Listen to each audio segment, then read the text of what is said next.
What happens when one man's dignity faces down hatred and reveals a power no one saw coming? Today, we're diving into the unforgettable true story of Isaiah Brooks, a 70-year-old black veteran in Willow Creek, Ohio, whose courage turned a small town upside down. This isn't just about one punch, it's about justice, hidden strength, and a community forced to face its truth. Drop a comment. When have you stood up against hate? Smash that like button, subscribe, and join the Sofia Stories family for stories that ignite change. Let us step into this powerful tale. The community center in Willow Creek, Ohio, hummed with early morning energy on a chilly October Tuesday in 2025. The small town, population 4,200, nestled among cornfields and fading factories, was a place where everyone claimed to know everyone. At 7:30 a.m., Isaiah Brooks, a 70-year-old black veteran, pushed through the center's glass doors, his routine unchanged for 3 years. He wore a faded gray jacket, pressed neatly, with a bronze star pin gleaming on his lapel. His order at the center's cafe was simple: black tea, 1 sugar, paid with exact change from a worn wallet. Isaiah moved with quiet precision, his eyes scanning the room, a habit from Vietnam, where survival meant vigilance. Isaiah wasn't always a regular here. Born in Cleveland, he enlisted at 18, serving 2 tours as a combat medic, saving lives under fire. After the war, he settled in Willow Creek, drawn by its quiet. He worked as a mechanic, raised a daughter, and buried his wife, Lena, a decade ago. Medical bills and factory closures drained his savings, but he kept his dignity, volunteering at the center to teach kids mechanics. His daughter, Amara, now a federal judge in Columbus, texted him daily, "Love you, Dad." Court's hectic. Isaiah replied slowly, "Proud of you, baby girl." He kept her success quiet. Willow Creek didn't need to know. The center buzzed with locals, retirees playing cards, teens shooting hoops, mothers chatting over coffee. Elena Ruiz, the barista, smiled as she handed Isaiah his tea. "Morning, Mr. Brooks. Got those kids fixing carburetors yet?" Isaiah chuckled. "They're learning, Elena. Takes time." Across the room, Derek Holt, a 38-year-old contractor, sat with his crew, his work boots propped on a chair.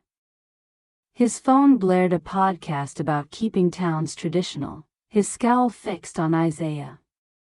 Derek had moved to Willow Creek 2 years ago, riding the wave of a housing boom. To him, Isaiah's quiet presence counting coins, nodding politely was an affront, a symbol of a town changing too fast. "Don't know why they let just anyone in here," Derek muttered, loud enough for nearby tables to hear. Mrs. Callahan, the librarian, glanced up, uneasy. Coach Daniels, a black former athlete, tensed but stayed silent. Elena's jaw tightened as she wiped the counter. Derek's comments had grown bolder over months: snide remarks about outsiders, complaints about new faces at the center. No one challenged him. He tipped well and had ties to the town council. Outside, college student Mia Chen set up her camera for a documentary project on small-town community spaces. Her lens caught the center's warmth until it didn't. Isaiah sipped his tea, back to the wall, his bronze star pin catching the light. His phone buzzed, Amara, checking in. He typed, "All good, sweetheart." Derek's eyes followed, his irritation building. To him, Isaiah was too comfortable, too present. At 7:45 a.m., as the crowd thinned, Derek stood, boots heavy on the hardwood. He crossed the room, drawing eyes. Isaiah looked up, calm but alert. "Morning," he said politely. Derek smirked. "You look real cozy, old man. This ain't your kind of place." The room stilled. Elena reached for her phone. Mia's camera rolled, capturing authentic small-town life. "I'm just drinking tea," Isaiah said, voice steady. Derek leaned closer. "Your type makes folks uneasy. Know your place." Mrs. Callahan shifted. Coach Daniels half stood.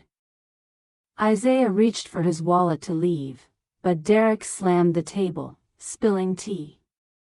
Quarters clattered. "You don't walk away when I'm talking," Derek snapped. Elena started recording, whispering, "He's done nothing wrong." Isaiah stood, military bearing evident. "I'm leaving." Derek blocked him. "Not till I say so." Mia's camera zoomed in the center as security feed blinked, recording every second. At 7:50 a.m., Derek shoved Isaiah, who stumbled into the table, his hip bruising. Tea splashed, a mug shattered. "Stay down, old man," Derek sneered. Coach Daniels shouted, "Back off, Derek." But Derek, fueled by attention, swung an open hand, cracking Isaiah's cheek. The slap echoed. Blood trickled from a cut. Gasps filled the room. Elena's video streamed live to her 200 followers. Mia's footage captured every angle. Isaiah touched his cheek, eyes steady. Decades of discipline held Vietnam, racist sergeants, factory slights. He wasn't helpless. "You made a mistake," Isaiah said, pulling out his phone. Derek laughed. "What, calling your grandkids?" Isaiah scrolled to Amara Brooks, federal judge, 6th Circuit. "My daughter." He dialed. The room froze. Amara answered, voice sharp. "Dad, you okay?" Isaiah spoke calmly. "I'm fine, Amara, but I've been assaulted at the community center. It's on video." Derek's smirk faded. "Daughter?" Amara's voice boomed through the speaker. "Dad, stay put. I'm sending federal marshals." "Who did this?" Isaiah met Derek's eyes. "Derek Holt." "It's recorded." Elena's live stream jumped to 1,000 viewers. Comments exploded. "Is that Judge Brooks' dad?" Derek's done. Coach Daniels stepped forward. "I saw it all, Isaiah." Unprovoked. Mrs. Callahan gasped, "Judge Amara Brooks?" Derek stammered, "I didn't know." Isaiah cut him off. "You didn't need to know who my daughter is to treat me like a human." Mia's camera caught the shift. Derek's bravado crumbling, Isaiah's dignity unyielding. Sheriff Laura Tate arrived at 8:10 a.m., her body camera on. She knew Isaiah as a volunteer, Derek as a council ally. Reviewing Elena's footage, her face hardened. "Derek, you're detained pending charges." Derek paled. "It's a misunderstanding." Isaiah shook his head. "It's assault, Sheriff. I want it documented." Mia's video hit YouTube, racist attack on veteran in Ohio town.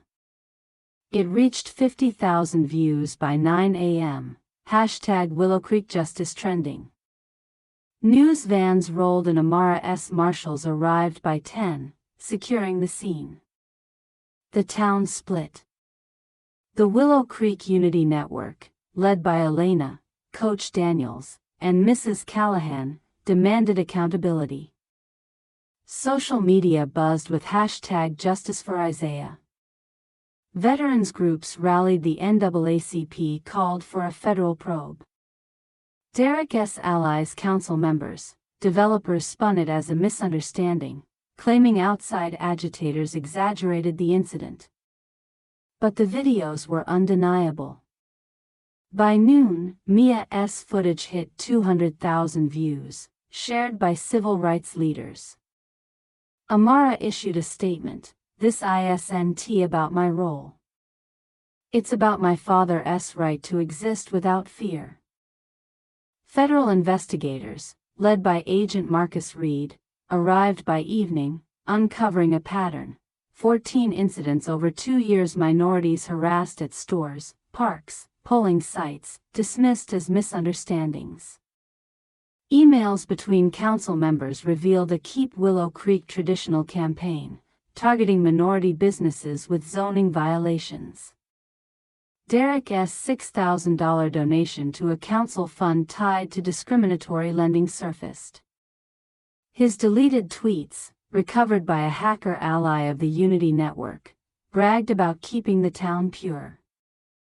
One read, "Old vet thinks he belongs. Time to teach respect." Isaiah faced retaliation. Slurs spray painted on his garage, his tires slashed. Elena's shifts were cut. Mia's college email was hacked. Sheriff Tate urged Isaiah to drop charges for town harmony. Isaiah refused. Harmony built on silence. Isn't harmony. Amara arrived, her judicial presence commanding. "This ends now," she told Tate. A whistleblower, council aide Sarah Klein, came forward with recordings of Derek and council members planning demographic control for property deals. Her evidence broke the conspiracy open. The town hall meeting packed the community center. 500 people, live streamed to 100,000. Isaiah sat front row, his bronze star shining. Elena presented Mia's footage. Marcus showed the pattern of harassment. Sarah's recording stunned the crowd. Derek's voice, plotting exclusion. Isaiah spoke last, "I fought for this country. I want to let hate steal my home." Derek, isolated, mumbled an apology, rejected as hollow. The vote was 412-78 for reform, Derek's resignation from council roles, restitution for victims, and a civilian oversight board. 3 months later, Willow Creek changed. Derek faced federal hate crime charges, paying $1.8 million to affected families. Sheriff Tate retired. Coach Daniels became interim sheriff. Elena's Unity Network launched a youth mechanics program with Isaiah, training 30 teens. Sarah Klein, once complicit, led diversity training. Mia's documentary won national awards, funding her degree. Isaiah resumed his tea routine, now a town elder. Amara's court ruling cited Willow Creek as a precedent for justice. The town's new slogan, "Willow Creek where dignity wins." What's your story of standing tall? Comment below, hit that like button, and subscribe to Sofia Stories for more tales of triumph. Share this with someone who needs hope. Until next time.